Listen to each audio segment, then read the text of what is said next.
तर मी डॉक्टर विजय चिंचोले, मानसोपचार तज्ञ, सायकियाट्रिस्ट. म्हणजे अगदी आमचे काही काही पेशंट म्हणतात की आज सायकोच्या डॉक्टरकडे जायचंय, असा शब्द वापरायला नको, पण बऱ्याचशा लोकांचा आज इतके गैरसमज आहे की सायकोचा डॉक्टर आहे, काही तर डायरेक्ट म्हणतात सायको डॉक्टरकडे जायचंय. एक दिवस माझी एक पेशंट आलेली, ती तिच्या मुलीला घेऊन आली, की म्हणाली आज मुलगी आली माझ्यासोबत, ती म्हणाली मम्मी तुझी ट्रीटमेंट करतात त्या डॉक्टरला मला बघायचंय. सायकियाट्रिस्ट असतात कसे, कधी संबंध येत नाही ना आपला. आपण सर्दी खोकला काय झालं किंवा हार्टच्या डॉक्टरशी संबंध येतो, किडनीचा येतो, सगळं येतो, पण सायकियाट्रिस्टशी जनरली संबंध येत नाही. तर ती म्हणाली काय बेटा तुला कसं काय वाटलं, डोक्यावर 2 शिंगे वगैरे, वेगळा डॉक्टर आहे काहीतरी. नाही म्हणाली अगदी हे नॉर्मल वाटते मला, बाहेर पण बरीचशी गर्दी दिसते, सगळं काही नॉर्मल दिसते. म्हटलं अगं सगळं नॉर्मलच असतं, याच्यामध्ये दोष येतो आपल्या बॉलिवूड हिंदी पिक्चर्स, अशा पद्धतीने पोर्ट्रे करतात की सायकियाट्रिस्ट म्हणजे आता काहीतरी असं वेगळं, तेरे नाम, सलमान खान, पनिशमेंट द्यायची, shock treatment. Actually shock treatment is the best treatment, आणि ते शॉक नाही दिलं जात, ते थोडंसं मॉडिफाईड असतं. म्हणजे आता या प्लॅटफॉर्मचा फायदा घेऊन मी प्रत्येक वेळेला अवेअरनेस करण्याचा प्रयत्न करतो की ज्याला शॉक ट्रीटमेंट म्हणतात त्याला सायंटिफिक भाषेमध्ये ECT, इलेक्ट्रो कन्व्हर्सिव्ह थेरपी असं म्हणतात. तर त्याच्यामध्ये कसं असतं की मॉडिफाईड म्हणजे अॅनेस्थेशिया देऊन प्रॉपर व्यवस्थित सगळ्या तपासण्या करून ही ट्रीटमेंट केली जाते. आणि सुसायडल थॉट्स असतील किंवा खूप जास्त मानसिक आजार असेल किंवा एखादी प्रेग्नंट लेडीज असेल आणि साईड इफेक्ट होऊ नये औषधांचा असं वाटत असेल तर it is the best treatment. पण ते हिंदी चित्रपटामध्ये वेगवेगळ्या पद्धतीने दाखवलं जातं. तर अवेअरनेस आणि याबद्दलची जागरूकता निर्माण करणं फार महत्त्वाचं आहे, तरच हा स्टिग्मा निघू शकेल. मला कौतुक वाटतं डॉक्टर प्रियंका आणि समीर यांचं की त्यांनी पब्लिकली हे एक्सेप्ट केलं आणि बोलले. जनरली कोणी बोलत नाही. म्हणजे अगदी अपॉइंटमेंट झालेले पेशंट, आता माझ्याकडे बरेचसे पेशंट झाले, ऑलमोस्ट 55,000 पेशंटचा बेस झालेला आहे. तर त्याच्यामध्ये पेशंट काय करतात, ओळखीचे निघतात कधी कधी वेटिंग रूम मध्ये बसलेले, तर ते आधीच फोन करतात पुढच्या वेळेला आई येणार असेल तर मला आधी सांगून ठेवा, मी त्या दिवशी अपॉइंटमेंट नाही घेणार. कारण काय मुलाचं लग्न राहिलंय, सगळ्यांना माहिती पडलं हा ट्रीटमेंट घेतो, या डॉक्टरकडे जातो, तर त्याचं लग्न नाही होणार. किंवा 4 लोकांमध्ये कुठे काय भेटलं तर आम्हाला पटकन अशी ओळख दाखवत नाही कोणी, तू याला कसं काय ओळखतो. बाकीच्या डॉक्टरांना ओळखत असेल पण सायकियाट्रिस्टला ओळखतो म्हणजे काहीतरी अवघड दिसतंय, किंवा स्टेटस ठेवायचा असेल तर स्टेटस ठेवताना नाही, यांच्यासोबत यांना ओळखतो कसं काय, हा प्रॉब्लेम होतो. तर आपण बघू शकतो की हे काही बॉलिवूड सेलिब्रिटीज आहेत की ज्यांनी पब्लिकली, ऑलरेडी आपल्या इथे 2 सेलिब्रिटीजनी पब्लिकली एक्सेप्ट केलं, डॉक्टर प्रियंका आणि समीर यांनी. हे काही सेलिब्रिटीज आहेत ज्याच्यामध्ये वरुण धवन आहे, इलियाना डिक्रूज आहे ज्याला बॉडी डिस्मॉर्फिक डिसऑर्डर आहे, त्याच्यानंतर हनी सिंग आहे ज्याला बायपोलर डिसऑर्डर, बायपोलर म्हणजे कभी खुशी कभी गम, कधी एकदम हायपर तर कधी एकदम डाऊन, मूड फ्लक्च्युएशन एकदम सडनली, बायपोलर डिसऑर्डर आहे. दीपिका पदुकोणने स्वतःचा एनजीओ स्टार्ट केलेले आहे आता, लव लाईफ लाफ फाउंडेशन, कारण she herself suffered from a depression, आणि ते आमच्या इंडियन सायकियाट्रिक सोसायटीची ब्रँड अँबॅसेडर आहे प्रमोशन करण्यासाठी. शाहरुख खानला स्वतःला बायपोलर डिसऑर्डर असल्याचं काही काळासाठी त्याने एक्सेप्ट केलं होतं की मला होतं. आणि परवीन बॉबी जिला शिझोफ्रेनिया नावाचा आजार होता, ओ लम्बे नावाचा एक चित्रपट आला होता काही वर्षांपूर्वी, त्याच्यामध्ये त्यांनी ते दाखवलेलं आहे. तर मी जास्त डिटेल किंवा एकदम असं सायंटिफिक किंवा किचकट नाही करणार, सोप्या भाषेत सांगेल की साध्या सरळ भाषेत सांगायचं तर मानसिक आजार 2 प्रकारचे असतात. एक असतं सायकोटिक डिसऑर्डर, एक असतं न्यूरोटिक डिसऑर्डर. न्यूरोटिक म्हणजे ज्याच्यामध्ये त्या व्यक्तीला कळतं की मला काहीतरी प्रॉब्लेम होतोय, ज्याच्यामध्ये डिप्रेशन आलं, एन्झायटी आलं, OCD नावाचा आजार आला. एक असतं सायकोटिक म्हणजे ज्याच्यात त्या व्यक्तीला कळत नाही की मला काहीतरी त्रास होतोय, त्याला पकडून आणावं लागतं बाकीच्यांना की डॉक्टर याची ट्रीटमेंट करा. तर साधारणपणे mood disorder, anxiety, personality, psychotic, substance induced आणि कधी कधी सायकोलॉजिकल सेक्च्युअल डिसऑर्डर्स असतात. आता डिप्रेशन कुणाला होऊ शकतं, कुणालाही होऊ शकतं. म्हणजे अगदी माझ्या क्लिनिकमध्ये मी 8 वर्षांच्या मुलांना सुद्धा डिप्रेशनसाठी काउन्सिलिंग, आणि मी स्वतः काउन्सिलिंग करते, काउन्सिलर आहेत माझ्या क्लिनिकमध्ये, वेळेच्या अभावी मला करता येत नाही, तर औषधं आणि काही काळासाठी औषधं 2-3 महिन्यांसाठी द्यावे लागलेले आहेत. तर डिप्रेशन कुणालाही होऊ शकतं. ओल्ड एजमध्ये, लहान मुलांना, लग्नानंतर, प्रेग्नन्सीच्या नंतर सुद्धा, ज्याला पोस्टपार्टम डिप्रेशन म्हणतात, की प्रेग्नन्सी डिलिव्हरी झाली की खूप हार्मोनल चेंजेस होतात आणि खूप अस्वस्थ बेचैन वाटतं. तर हे सिम्पटम डोमेन्स आहेत डिप्रेशनचे. तर आता कसं होतं ना, आपण लूजली टर्म वापरतो की मी डिप्रेस्ड आहे, मी स्ट्रेसमध्ये आहे, मला तणावाखाली आहे, पण आपण असं कधी म्हणणार, तर त्याचे काही क्रायटेरिया असतात. तर काय सिम्पटम दिसतात, काय लक्षणं दिसतात, तर मूडचे काही सिम्पटम दिसतात, जसं की उदास वाटतं, अनहेडोनिया म्हणजे काय, पूर्वी आनंद, एखादा माणूस जर पहिल्यापासूनच खूप निरुत्साही असेल तर त्याला आपण डिप्रेस नाही म्हणणार, तो त्याचा पर्सनॅलिटी आहे. पण एखादा पूर्वी खूप एन्जॉय करायचा आणि आता त्याला त्याच्यामध्ये आनंद वाटत नाही. पूर्वी फिरायला गेलं की खूप छान वाटायचं, आनंद वाटायचा, पण आता त्याच्यामध्ये आनंदच वाटत नाही. याला आपण म्हणतो अनहेडोनिया. इंटरेस्ट निघून जातो बऱ्याचशा गोष्टींमधला इन जनरल. त्याच्यानंतर थिंकिंग चेंज होतं. सरांनी खूप छान प्रकारे सांगितलं की मला ते खूप आवडलं. त्याच्यामध्ये मला बरेचसे आमचे काउन्सिलिंगचे काही प्रिन्सिपल दिसले. लेट गो, काही गोष्टी सोडून दिल्या पाहिजे, पुढे जायला पाहिजे. अनकंडिशनल एक्सेप्टन्स, की आहे ती गोष्ट स्वीकारा आणि पुढे निघा. त्यांनी जादूच्या प्रयोगांच्या माध्यमातून ते सांगितलं आणि खूप छान सांगितलं. तर थिंकिंग पॅटर्न चेंज होतो. काय थिंकिंग पॅटर्न चेंज होतो? याच्यामध्ये त्या व्यक्तीला स्वतःबद्दलचं थिंकिंग चेंज होतं, इतरांबद्दलचं, भविष्याबद्दलचं. म्हणजे काय वाटतं? हेल्पलेस, की मला आता कोणी मदत करू शकत नाही, फार कठीण झालंय, आता कठीण आहे. हेल्पलेस, होपलेस, की काहीच ठीक होणार नाही. वर्थलेस, की माझी काही लायकीच नाही, मी फेल्युअर आहे. आणि याच्यातूनच सडनली सुसायडल अटेम्प्ट होतात. आता पहिली गोष्ट अजून ही मी हायलाइट करू इच्छितो की कुणीही स्ट्रॉंग नाहीये. Even psychiatrist need treatment. आम्ही सुद्धा, आम्हाला काय वाटलं, आमच्या सायकॅट्रिस्ट मित्रांबरोबर बोलतो एकमेकांशी की काय बाबा काय वाटू शकतो. आपण त्या भावनेत जेव्हा जगतो की नाही मी फार मोठा आहे किंवा मला जमत नाही, मदत घ्या. जेव्हा केव्हा गरज पडेल तेव्हा मदत घ्या.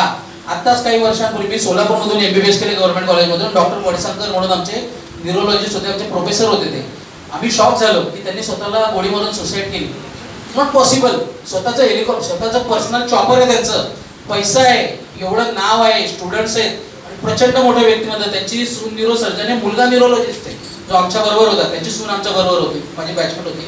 तर एवढा मोठा असलेला माणसाने केला. काही वर्षांपूर्वी भय्यूजी महाराज जे स्पिरिच्युअल लीडर, एवढ्या लोकांना बाहेर काढलं, पण घरातला जो काही पर्सनल लाईफ डिस्टर्ब होता त्याच्यातून ते नाही करू शकले. तर सगळ्यात महत्वाचं काय असतं? व्यक्त व्हा, व्हेंटिलेट आउट.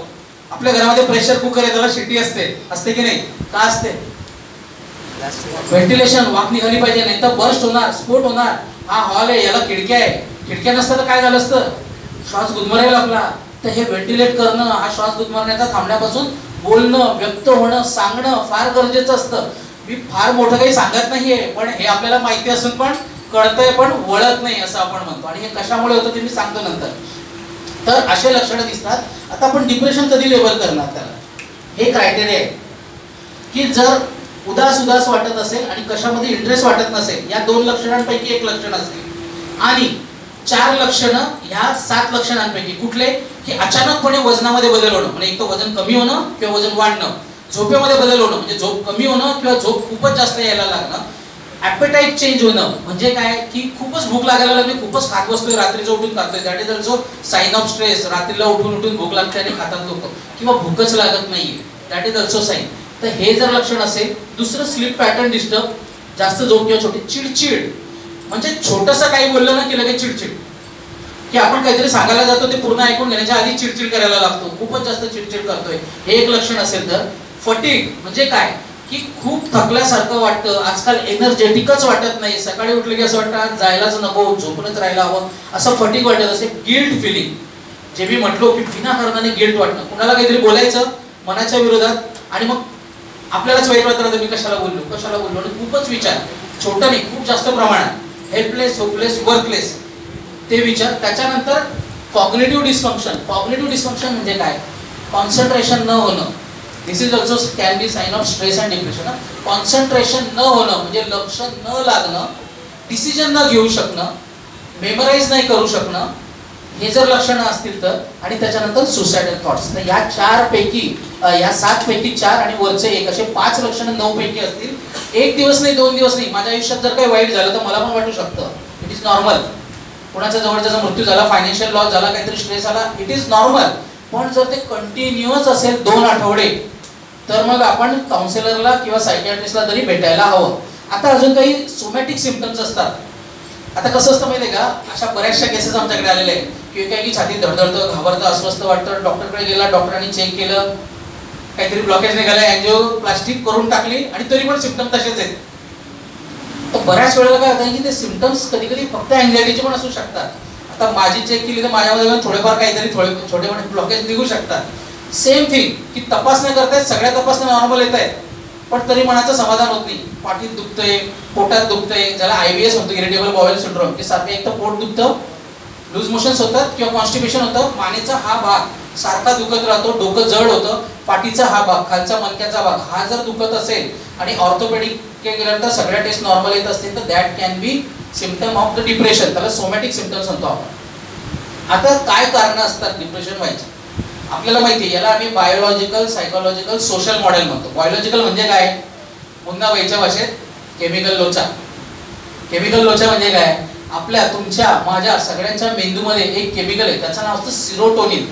आणि हे सिरोटोनिनला हॅपी हॉर्मोन पण म्हटलं जातं. आणि फार महत्वाचं असतं, या सिरोटोनिन या केमिकलचं काम काय असतं माहिती आहे का? आनंदाची भावना निर्माण होणं, आपले विचार कंट्रोलमध्ये ठेवणं, म्हणजे कुठे विचार स्टार्ट करायचा, कुठे थांबवायचा, किती विचार करायचा याला नियंत्रित करणं, आणि सुरक्षितता, सिक्युरिटी फील करणं, इमोशनल टोन सेट करणं, हे या सिरोटोनिनचं काम असतं.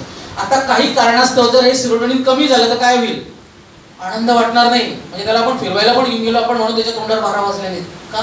कारण ते केमिकल नाहीये फिलिंग होण्यासाठी, केमिकलच तेवढ्या प्रमाणात नाहीये. त्याला विचार नियंत्रणात राहणार नाही. म्हणजे एक विचार स्टार्ट झाला की एक विचार, दुसरा विचार, तिसरा विचार, चौथा विचार, विचारांचा सायकल, ज्याला OCD, ऑब्सेसिव्ह कंपल्सिव्ह डिसऑर्डर म्हणतो आपण. विचार विचार विचार स्टार्ट होतात. सिक्युरिटी वाटत नाही, इनसिक्युअर्ड. आज जॉब आहे पण उद्या गेला तर, अरे आजचं बघ, फ्युचरचं अँटिसिपेटरी अँझायटी, आधीच्या आधी भविष्याचा, म्हणजे आपल्याला काहीच टेन्शन नाहीये पण आभासी तणाव की भविष्यात काय होईल. आणि त्या 2 लोकांना बेंचवर बसवलंय, आता उद्या मलाही बसू शकतात किंवा मला काढू शकतात. आता काय भारत पाकिस्तानचं युद्ध होणार आहे, काय माहिती काय होतंय, एकदम टेन्शन. सगळे जाऊन शेअर पडतायत, गोल्ड विकत, गोल्ड वाढलं विकत करताना, म्हणजे आधीच्या आधी स्ट्रेस निर्माण होणं, ते हे विचार नियंत्रणात राहते. मग सिरोटोनिन जर कमी झालं असेल तर मग आपण ट्रीटमेंट काय करणार? तर आधी तो भरण्यासाठी आपल्याला सुरुवातीला काही काळ औषधं द्यावी लागतात, आणि मग ते प्रमाण कमी होऊ नये म्हणून काउन्सिलिंग, मोटिवेशनल ट्रेनर आहेत, आपले सगळे स्पीकर्स आहेत किंवा आपले फ्रेंड्स आहेत, किंवा योगा, प्राणायाम, मेडिटेशन हे सगळं करत राहणं, या पद्धतीने आपण त्याला कंट्रोल करू शकतो. परत हे हेरिडिटरी सुद्धा असतं. आता अँझायटी डिसऑर्डर, आता अँझायटी म्हणजे काय? याच्यामध्ये एकाएकी छातीमध्ये धडधड धडधड होते. बरेच पेशंट येतात रात्री अचानकपणे, आणि मग एक दिवस ICU मध्ये अंडर ऑब्झर्वेशन राहतात, भरपूर बिल भरतात, मनाचं समाधान होतं, आणि मग त्यांना वाटतं अरे नाही काहीच नाही निघालं, बरं झालं. म्हणजे माझ्याकडे पेशंट येतात ते म्हणतात डॉक्टर सगळ्या टेस्ट केला काहीच नाही निघालं. मी त्यांना विचारतो काही निघायला पाहिजे होतं का? बरोबर आहे की नाही? म्हणजे त्या टेस्ट मध्ये काहीच निघालं नाही याचं दुःख, अरे एवढं सगळं गेलं काहीच नाही. कारण काय की मग लेबल बसतं की नाही मनाचा आजार आहे, शरीराचा नाही. शरीराचा आजार एक्सेप्ट करणं फार सोपं आहे, पण मनाचा आहे असं म्हटलं ना की आपल्याला त्रास होतो. का होतो? कारण आपल्याला कुठेतरी ती भावना असते की अरे माझं मन का खंबीर नाही. सगळे काय सांगतात त्याला, जा, आम्हाला पण असंच होतं, तू कठोर हो, सल्ला दिला जातो ना घरच्यांच्या समोर. जर एखादा मुलगा, एक तर मुलांच्या बाबतीत तो एक वेगळा विषय, मी मेन्स मेंटल हेल्थवर पण घेतो, म्हणजे वुमेनवर पण घेतात, मी मेन्स मेंटल हेल्थवर पण घेतो. कारण मुलांना लहानपणापासून काय सांगताय, तुका मुलगी का काय, मुलीसारखं रडतोय, तुका बांगड्या घातल्यास का, म्हणजे आपण तिथेच डिस्क्रिमिनेशन आपण करतो, आणि मुलांना म्हणतो जेंडर इक्वेलिटी करा. कसं शक्य आहे?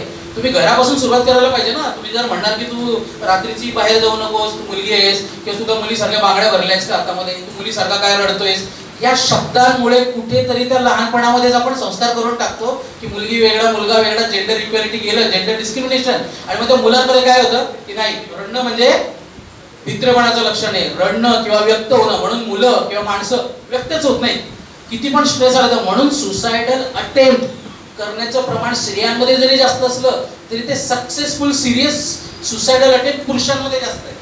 की पुरुषांनी जर सुसायडल अटेम्प्ट केला तर तो संपतो. महिलांचा अटेम्प्ट थोडाफार कधी कधी थोडासा सिंपथी गेनिंगसाठी, अटेन्शन सिकिंगसाठी किंवा रागाच्या भरात झालेला असू शकतो.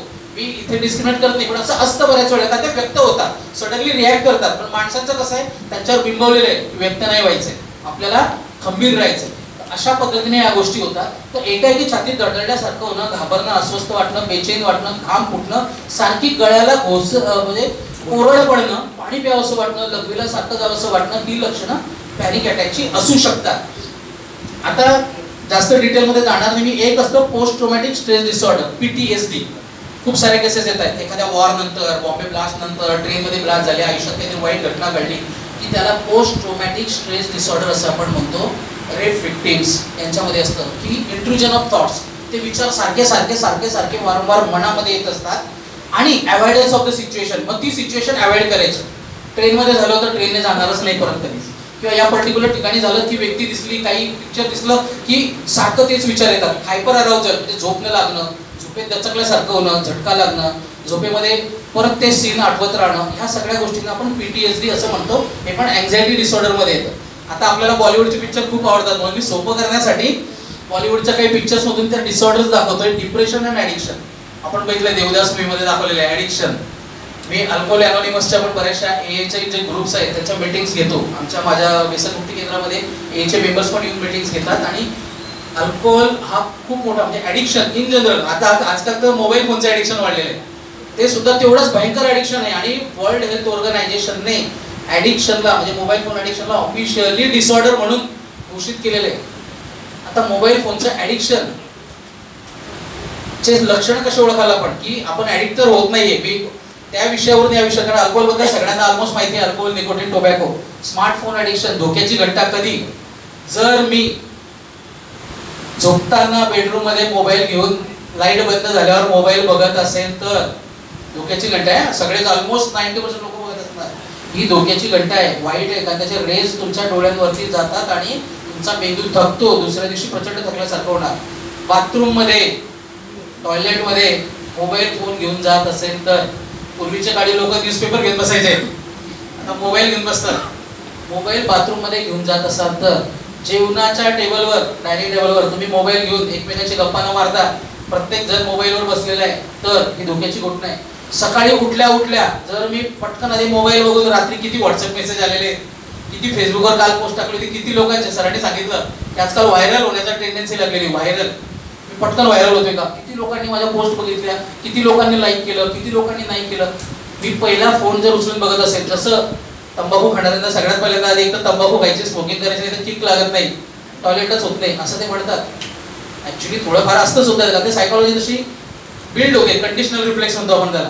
तर मोबाईल फोन सकाळी उठल्या उठल्या बघत असेल तर, मला फोन वाजत नाहीये तरी मला वाजत असेल की माझा फोन व्हायब्रेटरवर आहे आणि मी सारखा बघत असेल तर, त्याच्यानंतर जर मी सारखं विनाकारणाने नोटिफिकेशन चेंज होत असेल, माझ्या मोबाईल फोनची बॅटरी संपत आली की कुणाच्या घरी गेलो की मी आधी त्याला चार्जर बघत असेल, पाणी नको, पाणी नंतर दे, चार्जर आहे का, पटकन चार्जिंगला लावायचं आहे. कारण नो मो फोबिया, माझा मोबाईल फोन पासून मला जर कॉन्टॅक्ट नाही झाला तर काय, ती भीती, हे लक्षण असतील ते धोकादायक आहेत.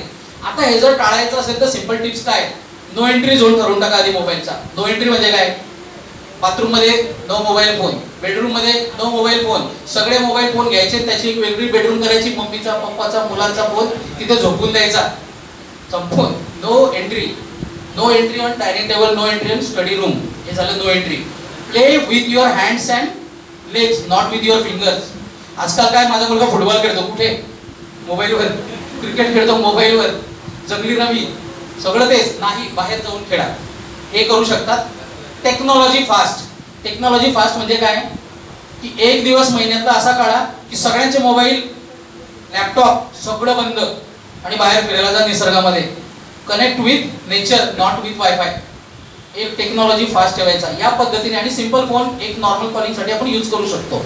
बायपोलर डिसऑर्डर, हिरोईन मूवी मध्ये दाखवलं होतं बघा, त्याच्या फॅशन्स मॉडेल जे असतात ते बायपोलर म्हणजे सडन वर खाली होणं, हे बायपोलर. शिझोफ्रेनिया, ओलंबे नावाचा चित्रपट आला होता, त्याच्यामध्ये दाखवलं होतं भास आभास हा सगळ्यात मोठा आजार आहे. बऱ्याच लोकांना अजून सुद्धा बाहेरची बाधा झालेली आहे. तुम्ही सगळे सामाजिक क्षेत्रात काम करतायत म्हणून मला हे सांगावंसं वाटतं, कारण तुमचा संपर्क येतो की बऱ्याच वेळेला आपल्याला वाटतं बाहेरचं काहीतरी झालंय, काळी जादू केलेली काहीतरी, तर हा जो आजार असतो याला आपण म्हणतो शिझोफ्रेनिया. देवराई नावाच्या चित्रपटात, रात्र आरंभ नावाच्या चित्रपटात खूप चांगल्या पद्धतीने ते सिम्पटम्स दाखवले आहेत. कार्तिक कालिंग कौर्तिक आणि ब्युटिफुल माइंड नावाचा एक इंग्लिश सिनेमा आहे. जॉन नॅश नावाचा एक सायंटिस्ट होता, अर्थतज्ञ, ज्यांना नोबेल प्राइज मिळाले अर्थशास्त्रात, तर त्यांना हा आजार होता शिझोफ्रेनिया. पण स्टील डिस्पाइट ऑफ दॅट, म्हणजे कुठला मानसिक आजार झाला म्हणजे त्या व्यक्तीची कॅपॅसिटी संपली असं अजिबात होत नाही. बरेचसे माझे डॉक्टर आपण बघतोय आपल्या समोर उदाहरण आहे. मानसिक आजार म्हणजे काय, असं काय वेगळं नसतं. नाकाला सर्दी होऊ शकते, डोक्याला दुखणं होऊ शकतं, तसं मनाला आजार होऊ शकतो. मन सुद्धा एक ऑर्गन आहे, अवयव आहे, बरोबर. तर शिझोफ्रेनियामध्ये काय काय सिम्पटम्स येतात, डिल्युजन्स म्हणजे भास होणं. त्या डर चित्रपटामध्ये शाहरुख खानला बघा, ती माझ्या प्रेमात आहे, नसते पण त्याला ते भास होतात. मोबाईलची लाईन तुटलेली असते, डिस्कनेक्टेड असतो, तो लँडलाईन करून फोन कानाशी धरून बोलत असतो, कुणीच नसतं पलीकडे, पण भास, डिल्युजन्स. डिल्युजन ऑफ लव्ह म्हणतो आम्ही याला आमच्या भाषेत. असे बरेच असतात. डिल्युजन ऑफ परसेक्युशन असतं, म्हणजे काय, समोरची व्यक्ती माझ्या वाईटावर आहे, तुम्ही कितीही समजावा काही सांगा, नाही तो माझ्या वाईटावर आहे. कुणीतरी दोन लोक बोलायला लागली, माझ्याबद्दलच काहीतरी बोलतायत, माझ्याबद्दल चर्चा करतायत, सस्पिशियसनेस, हा तो आजाराचा भाग आहे. त्याच्यानंतर हॅल्युसिनेशन्स. हॅल्युसिनेशन्स म्हणजे काय, आपले जे पंचेंद्रिय त्याच्यामध्ये नॉर्मली मला काही दिसलं तर मला दिसणार, मला काही ऐकवलं तर ऐकणार, पण मला काहीच ऐकू येत नसताना सुद्धा कोणीतरी मला आवाज येतोय, ज्याला कमांड हॅल्युसिनेशन्स म्हणतात. ठाण्यामध्ये काही वर्षांपूर्वी केस झाली होती बघा, एकाने रात्री उठून आपल्या बहिणीला, त्यांच्या मुलांना मारून टाकलं होतं. त्याला हॅल्युसिनेशन्स, कमांड हॅल्युसिनेशन्स व्हायचे. त्याची ट्रीटमेंट चालू होती, त्याने बंद केली होती. कमांड हॅल्युसिनेशन म्हणजे काय, हे जे आवाज येतात ते आवाज गाईड करतात, जा उडी मार, जा याला असं कर, आणि तो त्याला वाटतं ते खरंच आहे. ते कुणालाही दिसत नाही बाकीच्यांना, त्याला आवाज ऐकू येतात फक्त. त्याला ऑडिटरी हॅल्युसिनेशन्स म्हणतो. त्याच्यानंतर टॅक्टाईल हॅल्युसिनेशन म्हणजे स्पर्श, कुणी स्पर्श केला आणि मला असं वाटतं काहीतरी अंगावर चालतंय, किडे चालतायत, काहीतरी चालतंय. त्याला डिल्युजनल पॅरासायटोसिस म्हणजे किडे चालतायत डोक्यामध्ये असं वाटत राहतं सर. हा एक तो आजाराचाच भाग असतो आणि खूप कॉमन आहे. तुम्हाला ऐकताना एकदम हे वाटेल, पण कसं असतं माहिती आहे का, आपण हे डिस्कस करत नाही. हार्ट अटॅक आला तर आपण सगळ्या नातेवाईकांना सांगतो हार्ट अटॅकला आयसीयूत ऍडमिट केले, पूर्ण नातेवाईक खाली हॉस्पिटलच्या खाली जमलेले असतात. पण जर माझं मानसिक आजाराचं हॉस्पिटल कल्याणला ऍडमिट केलं, कुणालाच सांगत नाही. दरवाजा बंद, लॉकअप वॉर्ड असतात ना आमचे, लॉकअप हॉस्पिटल्स, दरवाजा वगैरे कोणी, आणि आम्हाला सांगून जातात कोणी विचारायला आला तर सांगायचं नाही, फक्त मी त्याचा वडील आहे, मलाच फक्त काय कम्युनिकेट करायचं ते करायचं, बरोबर. त्याच्यामुळे it is very common delusional parasitosis. त्याच्यानंतर वास येतो, विचित्र वास येतो, कोणीतरी माझ्या जेवणात काहीतरी घातलंय, टेस्ट बदलल्यासारखी वाटते, जेवणाला पॉइझन केलंय, सस्पिशियसनेस, हॅल्युसिनेशन्स.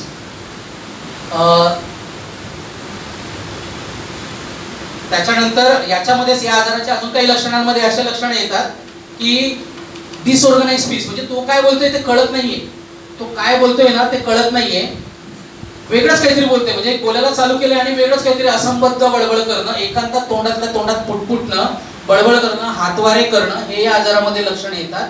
त्याच्यानंतर कॅटाटोनिक बिहेवियर, म्हणजे एका ठिकाणी बघत बसलं तर एकाच ठिकाणी बघत बसणार, हात वर केला तर हात वर करूनच राहणार, याला होतं कॅटाटोनिक सिम्पटम्स.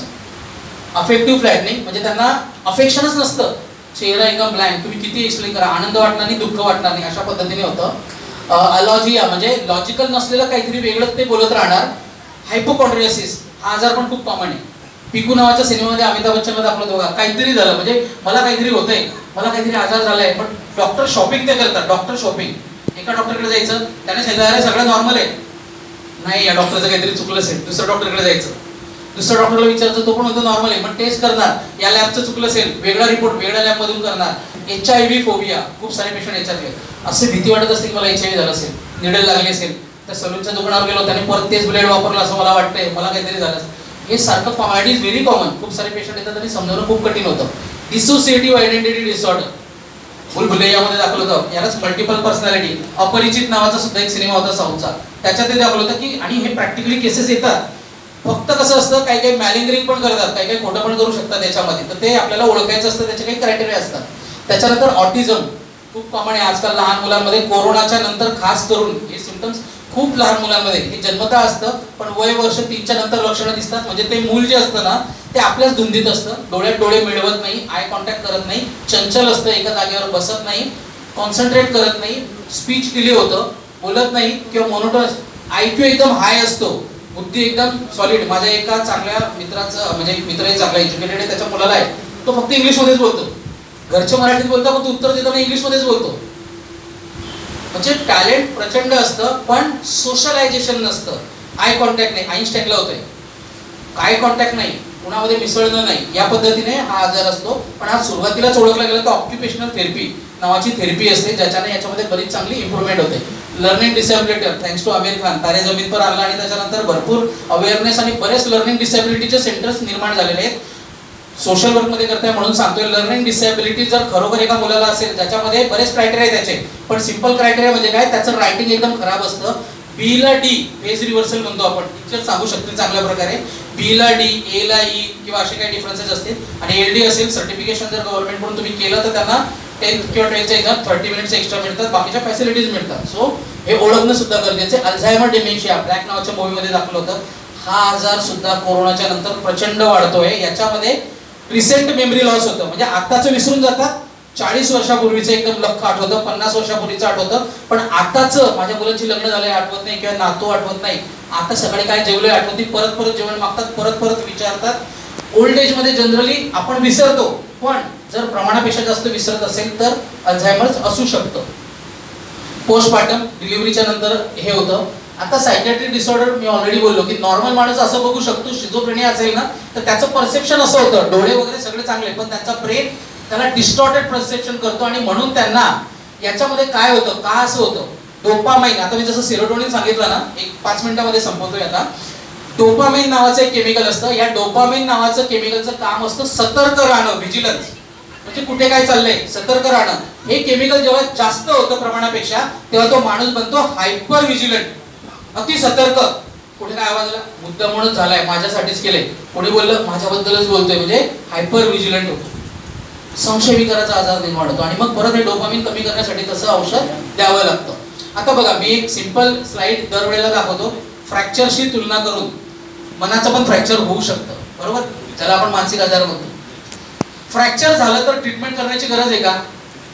छोटं मोठं फ्रॅक्चर झालं तर कशाला करायचं? ते ऑटोमॅटिकली जुळणार ना, जुळतं, पण ते माल युनियन होतं, म्हणजे वेळ वाकडं जुळतं.